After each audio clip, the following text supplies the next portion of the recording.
Atlantic City, 1983. Intermission. Dean Martin stands alone in the narrow hallway behind the main stage at Resorts Casino Hotel. The sound of the crowd is muffled here, reduced to a low hum that vibrates through the walls. He's holding a glass of something clear, water maybe, though no one who knows him would believe that. His tuxedo is perfect. His hair is perfect. From the audience's perspective, everything about Dean Martin is still perfect.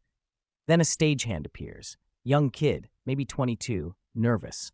He's holding a plain white envelope. No logo, no return address. Just Dean's name written in handwriting he hasn't seen in years. The kid apologizes, says a woman handed it to security 20 minutes ago. Said it was urgent, said it was personal. Dean takes the envelope, doesn't open it, just holds it. The stagehand lingers for a moment, then disappears back into the controlled chaos of a live show. Dean is alone again. He knows that handwriting. He's known it since 1949. It's from Jean. Jean Beager became John Martin in 1949. She was a model, Orange Bowl queen, the kind of beautiful that made photographers forget their settings. Dean was already famous by then, half of Martin and Lewis, the comedy act that was selling out every venue from New York to Los Angeles. His first marriage had collapsed. His career was exploding. Jean was 22 years old and believed in him in a way that felt clean, uncomplicated. They had 3 children together, Dean Paul, Richie, and Gina. For a while it worked. Dean would fly home between shows. Jean would wait. The kids would grow. The house in Beverly Hills had a pool and a projection room and everything a family was supposed to need. But Dean was never really home. By the early 70s, the marriage had become a performance neither of them believed in anymore. They divorced in 1973. It was quiet. No scandal, no tabloid war. Jean got the house. Dean got his freedom. They stopped speaking. That was 10 years ago. And now, in a dim hallway in Atlantic City, Dean is holding a letter from a woman he hasn't heard from in a decade. He doesn't open it right away. There are still 12 minutes left in intermission. The band is backstage, tuning, laughing about something. The stage manager is checking mic levels. Dean's pianist, a man who's been with him for years, walks past and asks if he's all right. Dean nods, smiles, says he's fine. He's not fine. He turns the envelope over in his hands. It's not sealed carefully. The flap is tucked in, like she wrote it in a hurry, or like she didn't want to make it feel too final by sealing it. There's no stamp. She must have driven here, or sent someone. Dean doesn't know which possibility is worse. He slides his thumb under the flap. The paper inside is folded once. The handwriting is the same as the envelope, small, precise, slanted to the right. Jean always wrote like she was trying to save space. The letter is short, 4 sentences. Dean, I don't want anything from you. I just need you to know something you won't hear from anyone else. The kids don't talk about you anymore. They've stopped waiting. That's it. No signature, no explanation, no anger. Just the truth. Dean folds the letter and puts it back in the envelope. He doesn't crumple it, doesn't throw it away. He slips it into the inside pocket of his tuxedo jacket, right against his chest, and stands there for a moment. The 5-minute warning is called. The band starts moving toward the stage. Dean finishes his drink, sets the glass down on equipment case, adjusts his bow tie in a mirror that's cracked in the corner. He looks exactly the same as he did 20 minutes ago. But something has shifted. By 1983, Dean Martin's career had entered a strange, suspended twilight. He was still a star, still selling out rooms in Las Vegas, Atlantic City, Reno, still recognized everywhere he went. But the world that made him famous had moved on. The Rat Pack was a memory. Frank was chasing a different kind of legend. Sammy was fighting for respect in a country that still didn't want to give it to him. Joey was gone. Peter was bitter. Dean had become a solo act in every sense. His television show had ended in 1974. His film career had quietly faded. His marriages, 3 of them, had all ended the same way, with him on one side of the country and his family on the other. His children from his first marriage barely knew him. His children from his second marriage were grown, living their own lives, learning not to expect him at birthdays or holidays or graduations. Dean Paul, his son, his namesake, had joined the Air National Guard. He was a pilot. Dean was proud of that, in the way a father is proud when he doesn't know how else to be involved. But even that pride was distant. expressed in phone calls that lasted 3 minutes and ended with Dean saying he had to go.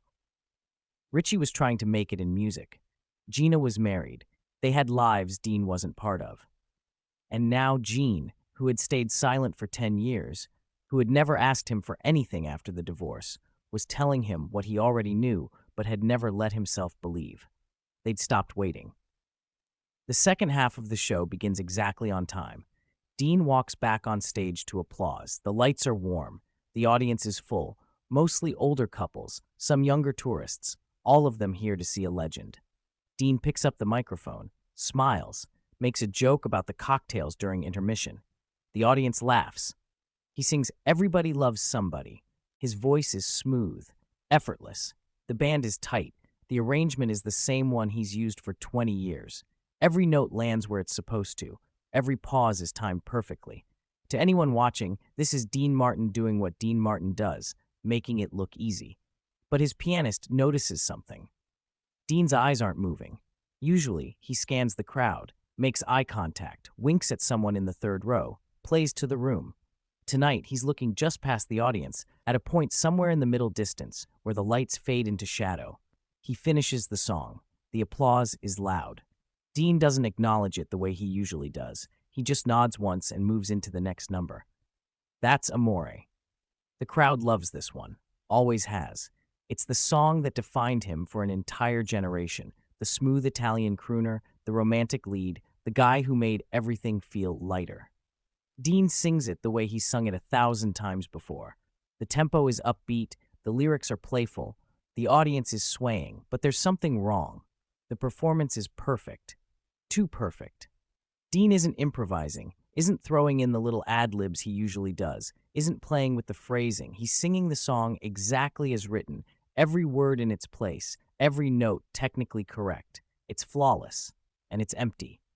During Memories Are Made of This, Dean's hand goes to his chest. It's a small gesture, barely noticeable. His fingers brush against the pocket where the letter is. He doesn't pull it out, doesn't even look down. But the gesture is there, automatic, like he's checking to make sure it's still real. The song is about nostalgia, about holding on to the good times. Dean sings it with the same easy swing he always has, but the lyrics feel different now. The sweet, sweet memories you gave to me. You can't beat the memories you gave to me. He finishes the song, sets the microphone back on the stand. The audience applauds.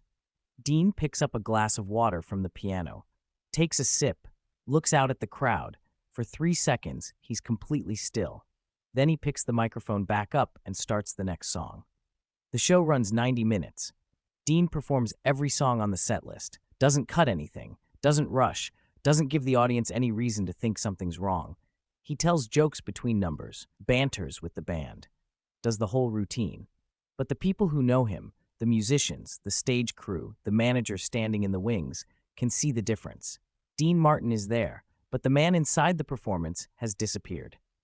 After the show, Dean doesn't go to the casino floor. Usually, he'll walk through, shake some hands, let people buy him drinks, play the role. Tonight, he goes straight to his suite on the 23rd floor. His manager asks if he wants company. Dean says no. He closes the door, locks it, takes off his jacket. The letter is still in the pocket. He pulls it out and reads it again. The kids don't talk about you anymore. They've stopped waiting. Dean sits on the edge of the bed. The room is silent except for the faint hum of the air conditioning. He doesn't turn on the television, doesn't call anyone, just sits there holding the letter. Jean never wrote to him again. There was no follow-up, no phone call, no explanation. Just that one letter, delivered to a man who'd spent 30 years making sure no one could reach him. Dean kept the letter. No one knows where. But people close to him noticed something after that night in Atlantic City. He became quieter, more distant. The performances continued, Vegas, Reno, Tahoe, but the man behind them seemed further away. In 1987, Dean Paul Martin died in a plane crash. Dean never recovered. He stopped performing soon after, stopped appearing in public. By the time he died in 1995, most of his children hadn't spoken to him in years. Jean's letter didn't predict that, but it named something Dean had been running from his entire life. Atlantic City, 1983, 2:47 a.m. Dean Martin sits alone in a hotel suite 23 floors above the boardwalk. The city is still awake below him. Lights, voices, the endless sound of people looking for something they probably won't find. He's still holding the letter. The performance is over, but the silence has just begun.